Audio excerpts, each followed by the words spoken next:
النهارده هنتكلم على واحد من اكتر الاسئله اللي بتتسال، الفرق ما بين الدانكي اس بي والنايكي دانكي العاديه. لو انت ناوي تشتري واحد منهم او عندك الفضول تعرف الفرق فالفيديو ده ليك. انا معايا نسختين هنا وهقارن بينهم بكل حاجه، الشكل، الراحه، الاستخدام والسعر. بس قبل ما نخش في مقارنه الاثنين تعال نعرف هم ليه اصلا عملوا الدانكي اس بي. اول اصدار للدانكي العادي هو كان 1985 وكان نازل للباسكت بول بلاير. بعد كده الناس اللي بتلعب سكيت ابتدوا يستخدموا الدانكي العادي لانه كان مريح بالنسبه لهم. نايكي اخدت بالها من موضوع ان الدانكي العادي بيستخدم في السكيت بوردنج، وبعد كده قرروا في بدايه الالفينات ان هم يصمموا الدانك اس بي، واول اصدار رسمي ليه نزل كان 2003.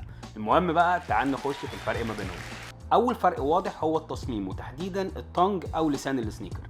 الدانك اس بي بيجي بلسان عريض ومبطن جدا علشان يريح رجلين الناس اللي بتلعب سكيت، اما الدانك سبورت وير او الدانك العاديه بيكون اللسان انحف وبسيط لانه استخدامه اكتر لايف ستايل مش رياضي. تاني فرق كبير هو في النعل والراحه. الدانك اس بي بيجي بنعل داخلي اسمه زوم اير من الكعب بيدي راحه وامتصاص الصدمات، ده طبعا عشان السكيتر. اما الدانك العاديه ما فيهاش زوم اير وده بيخلي اقل راحه في المشي لفترات طويله. بالنسبه للنعل من تحت هتلاقي ان الدانك اس بي جاي باترن اكتر جدا وده بيساعد على الاستابيليتي، اما بالنسبه للدانك العاديه ما فيهاش الكلام ده. وفي النص برده في الزوم اير يونت اللي موجوده هنا، لو دوست هنا هتلاقيها اطرى شويه من الناحيه الثانيه، طبعا ده بيساعد على الراحه.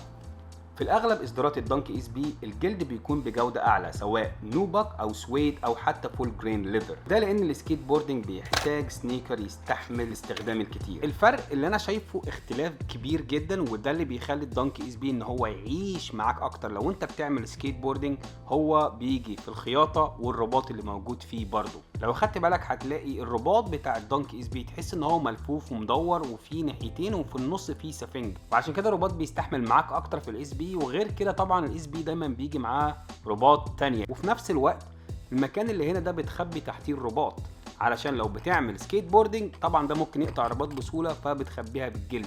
تاني حاجة مهمة جدا هي الخياطة. لو هتلعب بده سكيت بوردنج اعتقد ان هو هيتقطع من هنا لان الخياطة بتبقى ظاهرة، فهي اول حاجة ممكن تتقطع وممكن يفصل الجزئين دول عن بعض. اما بالنسبة للدانك الاس بي بيكون معمول بحاجة اسمها reinforced ستيتشنج، فبتبقى متخيطة من جوه بطريقة مختلفة جدا، فالخياطة بتاعته مختلفة مهما عملت بسكيت بوردنج الاتنين دول مش هيتقطعوا عن بعض. كمان بنلاحظ خامات تانية مميزة جدا في الدانكي اس بي، زي ما قلنا التنجيد من ناحية اللسان، والمواد برضو اللي بتكون بتبطن السنيكر بتكون فيها سفنج من جوه. اما في الدانكي العادية الخامات احيانا بتكون اخف وارخص خصوصا في الاصدارات العامه اللي هي الجي ار. يعني لو مهتم بالتفاصيل واللوك البريميوم هتحس بالفرق بمجرد انك ما تلمس الجلد. يعني لو بتدور على حاجه بريميوم الدانكي اس بي يكسب.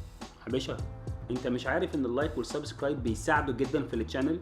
ويا ريت تقول لي في الكومنت انا احلى بالنسبه لك الدانكي عادي ولا الدانكي الاس بي. نصيحه مهمه جدا قبل ما تشتري الاس بي، اطلع نص درجه على مقاسك عشان التبطين اللي جوه بيخلي السنيكر ضيق جدا.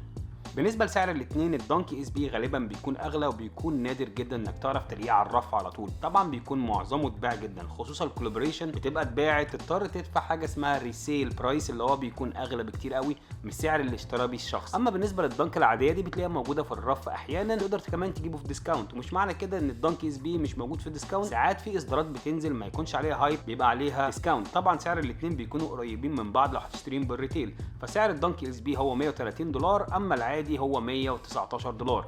بس الفكره كلها في الريسيل ان دانكي اس بي لما يعمل اصدار عليه هايب وضجه جامده جدا تضطر تدفع عليه فلوس كتير جدا. في النهايه اختيارك بيعتمد عليك انت، لو عاوز راحه واداء فطبعا الدانكي اس بي، لو عاوز ستايل خفيف وسعر معقول الدانكي العاديه هتكون ممتازه جدا. المشكله ان انا شفت ناس بس مش بتتلخبط في الدانكي اس بي والدانكي العادي، لا دول بيتلخبطوا ما بينهم وبين الجوردن 1. فانت لو عاوز تشوف جوردن 1 جامد جدا وطبعا من احسن الاصدارات اللي نزلت 2025 شوف الفيديو ده. ما تنساش تعمل لايك والاشتراك في القناه لو انت ما اشتركتش لحد دلوقتي.